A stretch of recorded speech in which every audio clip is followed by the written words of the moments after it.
Hello everyone, welcome back to BSP Self-Learning video series. This is my fourth tutorial for Python for beginners.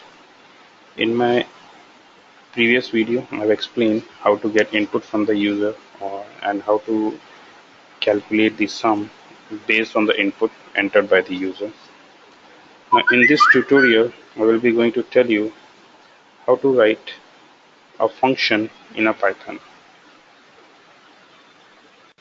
So first let's understand what is a function. So basically function is a code block of organized, reusable code that is used to perform a single related action. So it's a code block, and that code block, if you want to execute it again and again, we can put that block or we can put that code in the block, and that code block is known as a function. And function provides better modularity for your applications and a high degree of code reusing. Now there are many built-in functions like print function. So in my previous examples, we have done that how to display the output on the screen. So we have used print function, we have worked on input function. So all these are system-defined functions. But apart from that, we can create our own functions as well, and those functions are known as user-defined functions. So in this tutorial, we'll be going to create our own functions or custom-defined functions or basically user-defined functions. So let's switch to Python first of all. So let me open the program, the existing program which we have covered in previous tutorial. And you can see here, if I modify this program, first of all I create a new file, new Python file, and save it as a py.py. So let me write a code here. I write here, my name is equal to input,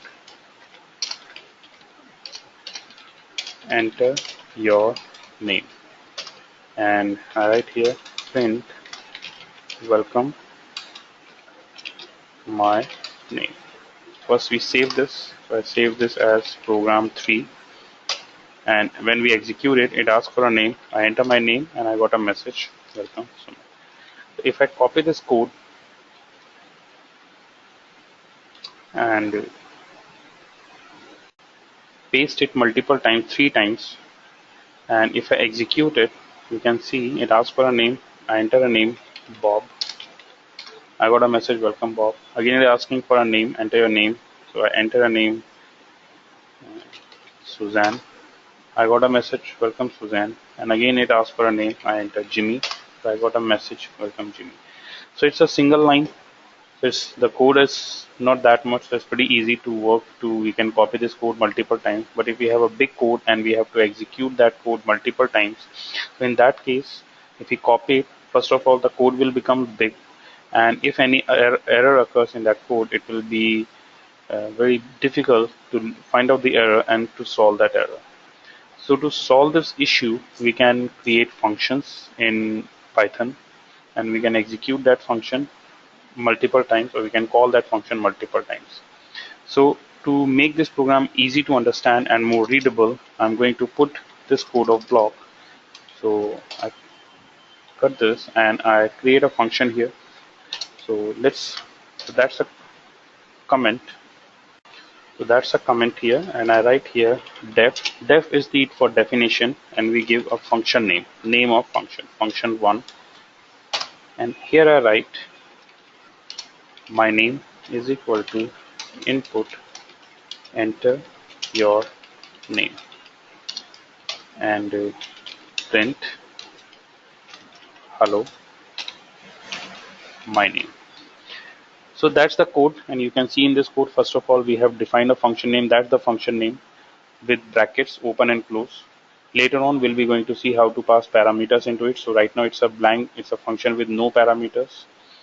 And then my name, it's a variable, and this variable gets the input from the user.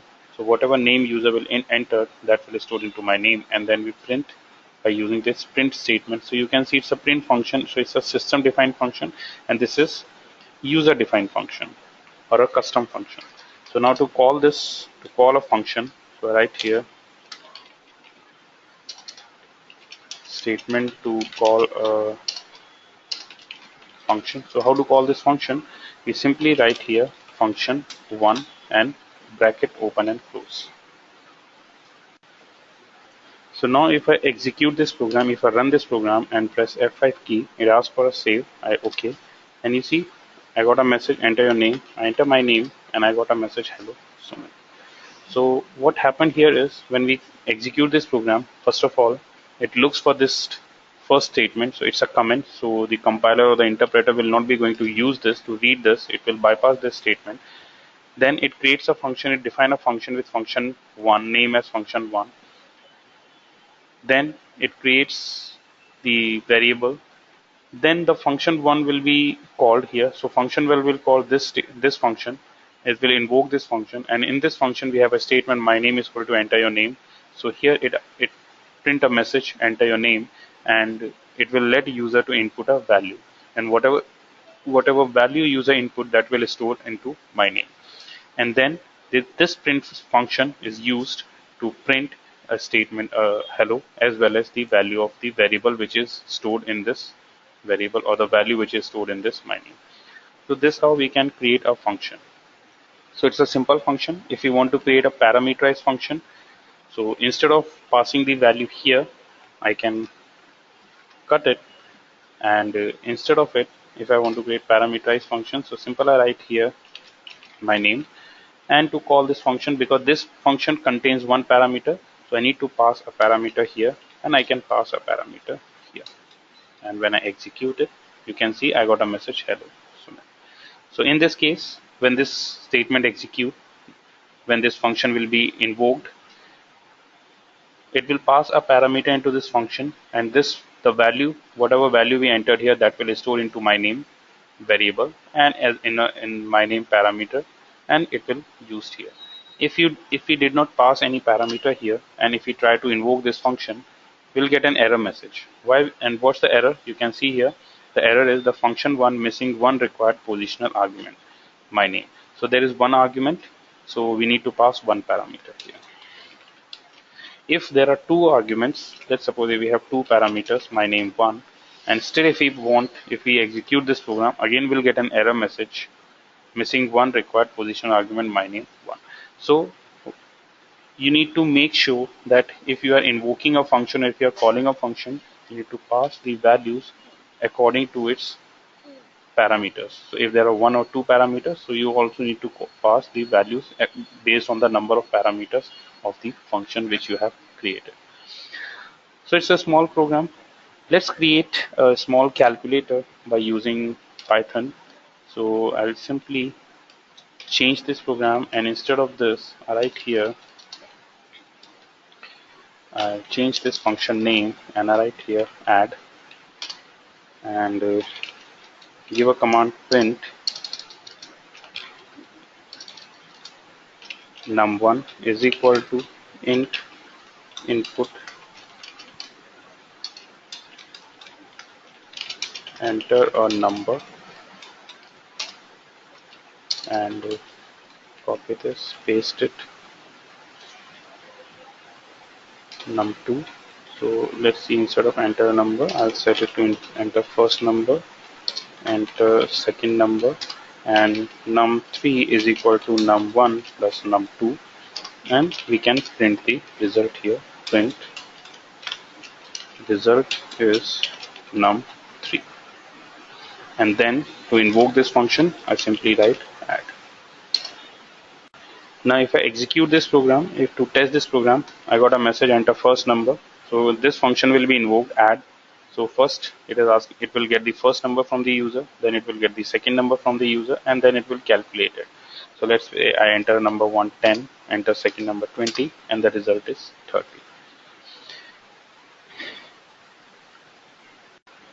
If you want your function should return a value, so in that case, first of all, I remove this print statement, and and enter a statement return. So this return will return the value from this function back to the statement from where this function is invoked. Now, but as you can see here, this return, basically this return function, this return statement will return the value of number 3. So when we are invoking this function, we need a variable where the value from this function will be stored, or the value which returned from this function will be stored. So I create a new variable here, result is equal to, and invoke the function. And here I write print result is result and run it. We got a message, enter first number, enter second number 20, and when we press enter we got result is 30. So in this case, what happened here, when we execute this, this function is invoked, add function is invoked, this function is invoked here, then it gets input from the user, enter first number, enter second number, stored into num1 and num2, and this integer is basically typecasting. It is because whatever value user input in the shell, that will input as a string, so we need to convert that into integer. Then we calculated num1 plus num2 and store into num3.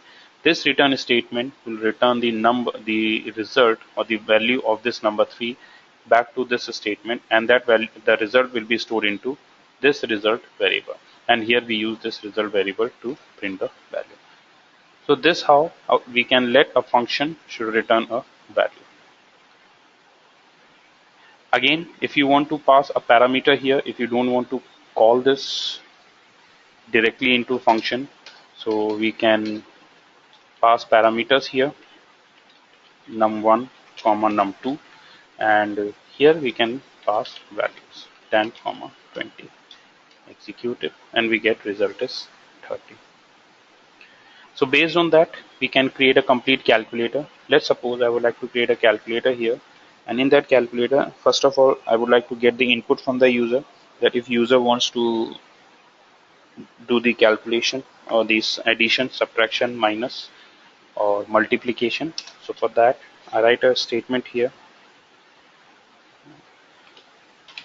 operator is equal to input, enter your required operation, plus, minus, multiply, divide. So that's the program. So you can see here I have mentioned here operator and input, enter your required operations, plus, minus, multiply, divide, and I check if the operator is plus.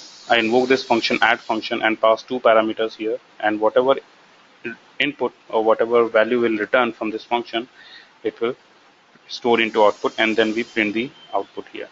So I have done this for plus. You can check this for minus as well. So in order to do that, you can use here elif and operator equal minus, and then we need to make functions. So I make functions here, plus, minus, multiply,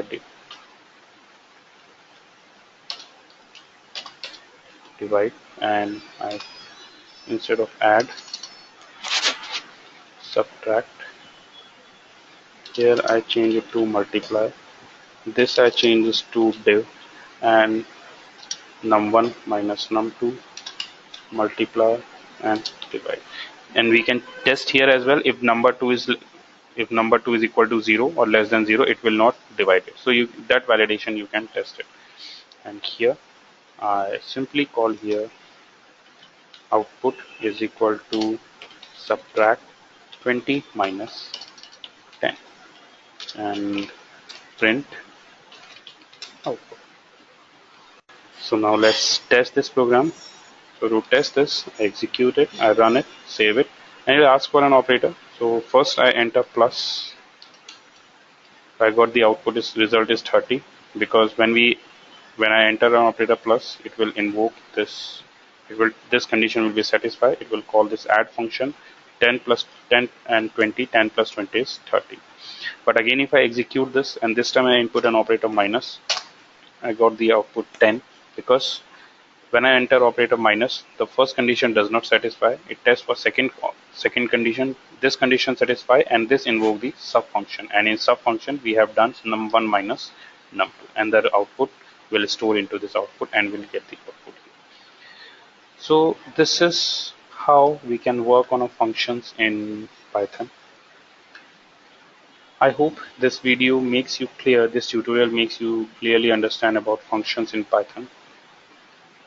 If you like our videos, please subscribe or please hit like in YouTube. You can subscribe our YouTube channel as well, or you can visit our website for a customized training program on Python. In next tutorial, I will be coming up with some new topics. Till then, have a nice day. Goodbye.